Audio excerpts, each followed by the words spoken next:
Ama naming makapangyarihan sa lahat, sinasamba po kita sa lahat ng oras. Maraming salamat po sa isang buong araw na nagdaan na puno ng biyaya, pag-ibig at kaligayahan. Salamat din po sa mga pagsubok at mumunting mga luha na dumating sa aking buhay, na alam ko pong siya po ninyong paalala sa akin na kayo po ay Diyos na buhay.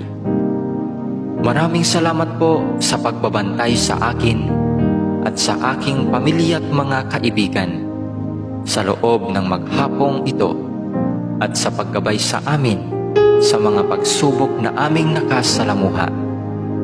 Alam ko pong nariyan kayo sa aming tabi sa lahat ng oras upang kami ay bantayan at gabayan. Nagpapasalamat din po ako sa mga aral na aking natutunan sa inyo sa buong maghapong nakalipas. Ang lahat po ng ito ay aariin kong kayamanan at pipiliting isabuhay hanggang ako po'y may hininga. Panginoon ko't Diyos ko, patawarin naman po ninyo ako sa mga pagkakasalang nagawa ko, at sana'y mabigyan pa ninyo ako ng panahon upang makapagbagong buhay. Ako po'y nagsisisi sa aking mga pagsalangsang sa inyong mga utos.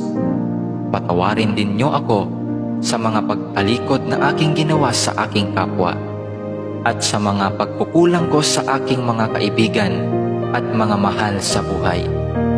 Pinatatawad ko rin po sila sa kanilang mga kasalanan sa akin. Batbat po ng dumi at kasamaan ang aking puso at isipan.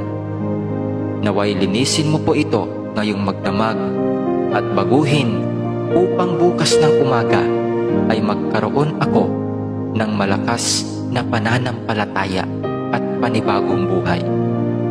Paliwanagin mo ngayong gabi ang madilim kong isip at kalooban, upang sa kinabukasan ay maging ilaw din po ako sa aking mga kapwa na gagabay sa kanilang madilim na kalsadang tinatahak. Gabayan din ninyo kami sa magdamag na ito at iligtas sa anumang panganib. Alam ko pong alam na ninyo ang aming mga pangangailangan sa araw-araw.